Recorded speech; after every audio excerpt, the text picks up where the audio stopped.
have to take extra precautions to make sure that things don't eat it and their crops actually grow. It's kind of, you know, I can't English today. I have very good words forming in my brain that aren't coming out of my mouth, so you get it. Hey guys, welcome back to Ag with Emma. We are in Idaho for this video, and I've got my friend that I met off Instagram. His name's Sheldon Hansen, and they farm in Cary, Idaho. They basically farm at the base of a mountain. Yeah, we farm barley for coors and conventional and organic alfalfa. Okay, so they got a couple things going on here, and we'll show you what's up. And it's very windy outside, so most of this might be from the truck. It's not that bad, but it's windy enough to annoy everybody, including myself. So in southern Idaho, we have a lot of dairies, believe it or not. We're big dairy people down here. Big dairies, not just small dairies. So they grow organic alfalfa here for organic dairies because there is a market for that. Thanks to consumers that want organic milk, right? Because consumerism really drives the market with agriculture. And whether that's educated or uneducated consumers, if they want organic milk, they're gonna get it because that's what they're gonna pay for. Right? Right. Whatever makes the money is what you do. Yeah. So we'll show you the equipment that they use for growing and harvesting, cutting, baling alfalfa. Right. Okay, let's go. So this is a tractor. You need a tractor to grow alfalfa. Steamer to help it get wet, add weight, whatever. Makes it better. All the steamer does is make steam, so it's got its little motor engine up there. This is the generator. Yep. This is the burner. Works a lot like a train. The generator controls the burner. You've got 1,000 gallons of water, 300 gallons of diesel. Go for a while. Yeah. So this is, you said this is the diesel tank? Diesel. And these are the water tanks? Or water tank, I don't know if it's divided or not. Yeah, water tank. And then comes out those tubes. Comes in here, follows that, and then you guys will see where that comes out through the other side. The burner runs off propane. So everything that's going on back here is showing up in the tractor under monitor. And that's the baler. And the steam comes out of right here. Nozzles. Oh, okay. And it's got nozzles on the top. And it's got nozzles in the back. And inside the cab you can control the back nozzles, top nozzles, bottom nozzles. So if the bottom of the hay is drier, the top of the hay is drier, you can add more top and bottom so you don't lose the leaves. It doesn't shatter. No. Yeah. So when your hay is too dry and you're baling it, it just Crumbles. you lose all the good stuff. So that is why they use this out here, because we're not like the Midwest with a bunch of humidity, okay? Odd flex from y'all, but we struggle with dryness out here. This is the Gazekia. Tests the moisture of the hay. It works like a microwave with waves that go in between the bale. And then you got your spray can, and if it's a little green, it marks a little orange spot on the bale right where it's green. Okay, so it automatically knows That it's too wet. this, measures it, and then if it's too wet, marks it, because when you have wet bales, Turns soggy, and then it'll catch your stack on fire. yes, which we don't like. No. A lot of hay fires. You do square bales out here, 4x4. 4x4, plop right out of there. This is the accumulator. When it comes back and it hits this, that arm moves it over, and then so on. And then when you get two bales, you can drop one or drop both of them at the same time, so they're not all over the damn field. There's a lot that goes on in there that I don't know how well we'd be able to show you, but basically it picks up. There's a row of alfalfa right here that they swath it. Gets all raked up. Oh, look, it opens. Wow. And these are the steam tubes Okay. that run to the bottom of the pickup. And it feeds in here, packs it in, and then senses it, and it throws it up to make your leaf. Right And there. then up here is the plunger. It slides back and forth. It creates your leaf. And then on top is the knotter. It feeds in the top. It ties at the top. And it feeds at the bottom. There's all your twine. Gotta have that. And then these are the needles. Then when it gets ready to tie, it throws it up. And then the top knotters catch. Then it ties. Then these come back down, and there's your bale. Wow. Y'all probably didn't even know you wanted to know that, but now you do. Oh, wow! This is where the top string comes in.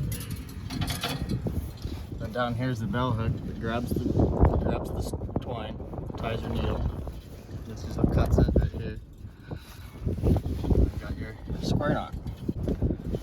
So it's a good old machine that can probably tie knots better than most of y'all. This is how it counts how long the bale is. Okay. And that over there moves that up. Moves that arm up and down. Inside the tractor, that's the moisture. The Kazikia. Yep. This is my cameras so I can see what's going on my baler. This is my baler monitor. And this is the steamer monitor. Like, I control the pressure, the steam, and how much moisture and how wet I want to make the bale. Got to constantly watch this. You want to stay 12, 12 and a half. Anything above that usually is a little green. Mm-hmm. So what happens when you're baling and it gets higher than that? You just stop, wait for it to dry down a little bit? Yeah, I just stop, wait another night. Hopefully it'll go the next day. This is how I drop my bales. Right bale, left bale. Okay, so those... Drop the back. Yep. Bales, Perfect. So that's the inside of the baler track. And now we're going to show you some swathers. So what kind of swather is it? yeah. John Deere. John Deere. Wasn't there different kind of swathers like rotary and sickle or? This one's a rotary. Rotary, Yeah. okay. Yeah, R450, the 995 head on it. So this you take through the field before anything. This Yes. is what cuts it, puts it into the windrow. that's what's going on there. It's like a big lawnmower. Those are the conditioners. That's what preps the hay. Gets all the moisture out of the hay. And then those are turtles, right? Turtles. All of this is spinning around, just chopping everything up. Yep. So there's the back of the conditioner. And then It funnels it into a nice windrow and fluffs it up a little bit so we can get air underneath, and hopefully it 'cause dries if in the next 3 days. if you said the conditioner takes all the moisture out of it, but you need the moisture in it, how does that work? Not all of it, but enough of it. Enough of it to Yes. get the stem moisture down. Yeah.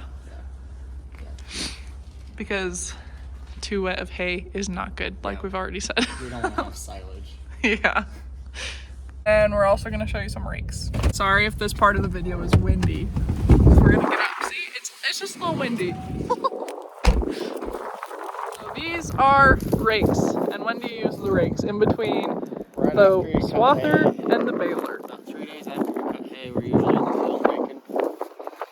How these work, they open up to like a V. And then it just turns the hay over, grabs both windrows, creates one big windrow. Fluffs a little bit so it dries. Because big ton balers, you don't want to be picking up one little windrow.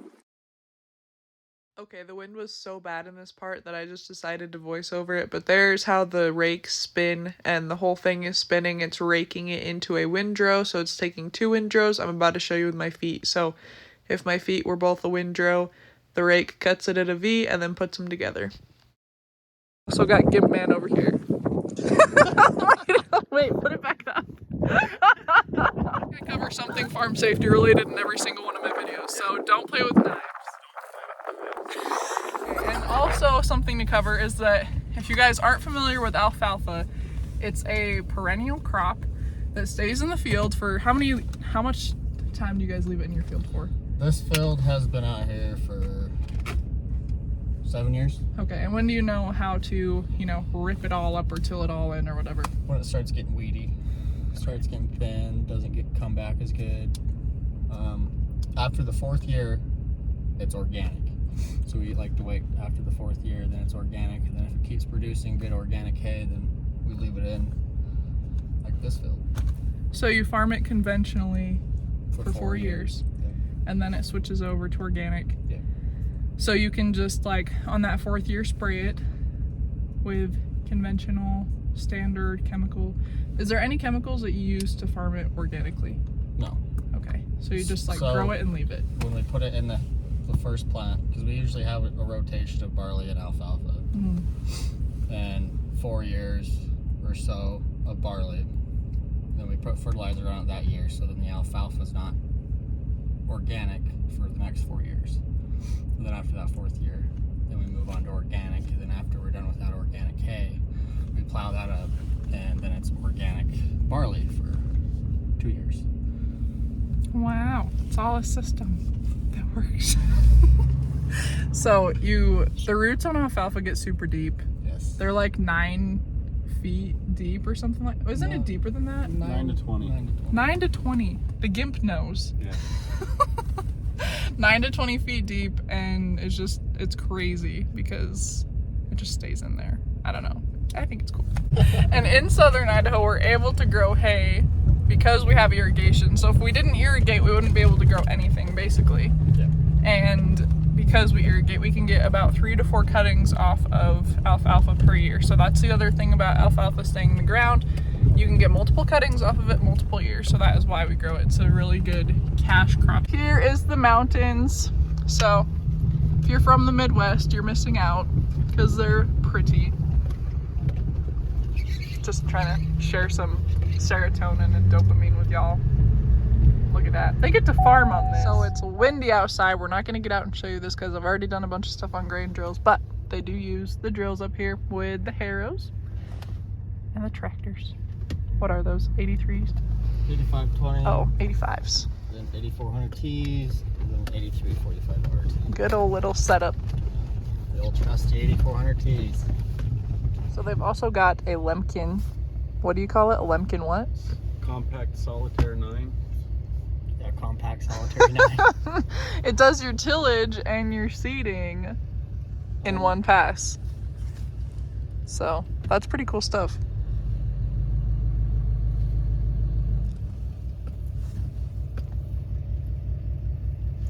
So this is about as big of an air seeder we can get up here.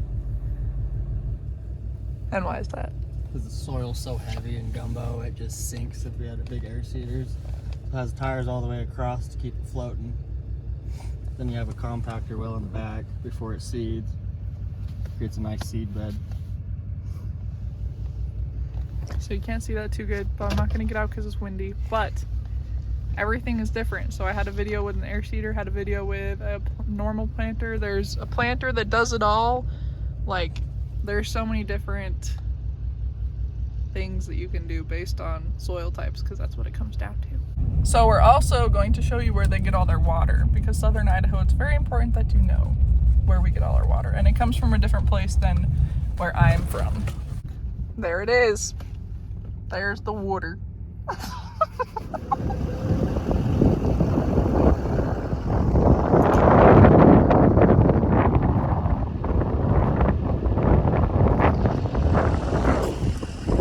Majestic. Majestic Littlewood Reservoir. Littlewood? Littlewood. Littlewood. Whoop, there's a rock there. So you can see that it's not at its normal level, or level that it needs to be at. That's not good. So a little too windy to explain what's really going on out there, but the reservoir gets filled with snow from the mountains you saw in the background, not the snow-filled mountains. Those ones go to the Big Wood Reservoir. This is the Littlewood Reservoir. Since we haven't gotten enough snow this winter to fill that, it is at a lower level than probably it's what's comfortable. Yeah. A good water year, they should fill 3 times. And we're at 20,000 acre feet right now, which is better than last year, because that's where we started out with last year. Mm-hmm. And so we're hoping we'll still get some good inflow coming in. Fingers crossed. Because if it dries up, that's not good. Then the cows don't get their organic alfalfa, and then you guys don't get your organic juice, okay? Organic milk, not juice. I drink almond juice, almond milk, because I'm allergic to dairy. That's why I say juice sometimes. I apologize, my digression, my bad. And then you have water that melts off and literally does nothing. Could be good and used to water crops, but it just decided to melt in the wrong direction. So shout out to that. Look at that. They've got a field right over there. Imagine farming on that. If you farm in a flat area, just realize that like you're missing out on a lot of things here. We'll give you the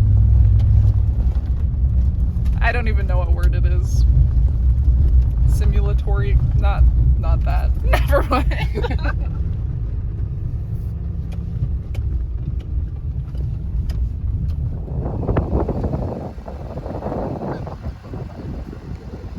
Oh yeah, buddy. So there you go, pivots and mountains. I don't know how much more Idaho it can get. It's gorgeous. So they also have fires up here. They were just telling me about that, like all lit up. So, Baling some hay in the middle of the night. fires everywhere. So, because it gets dry out here, everything just sets on fire. It's like, you're done. You're done. So when the water is low up here, because they can't, if you don't have water, you don't have water, and it doesn't rain. So after the snow melts and you don't have enough water, there are some years that they can't farm all their acres. Still plant it, but don't get a crop. Yeah, it's like, you know, some of the stuff you saw, if anyone followed along with it, the people that farm up in northeastern Montana, the Dakotas, would plant it, but that doesn't mean they're going to get good crop out of it. So I don't know, do you call crop insurance and be like, yo, Help. we didn't make any money off of this, there's nothing here. So it's quite unfortunate when things turn against how you believe they're going to go with that. But you can't not plant, because, you know, if you get the water, then it's there, but if it's not there, then You never know. you never know. They also, since they farm in the mountains, have an elk problem. And elk, if you don't know, like to eat things, you know, like crops. So they have this little barrier fenced in thing right there, and they stack all of their hay up in there. Yep. If they get it, if there's If they water. get it, yeah. Big yikes. So they have to take extra precautions to make sure that things don't eat it and their crops actually grow.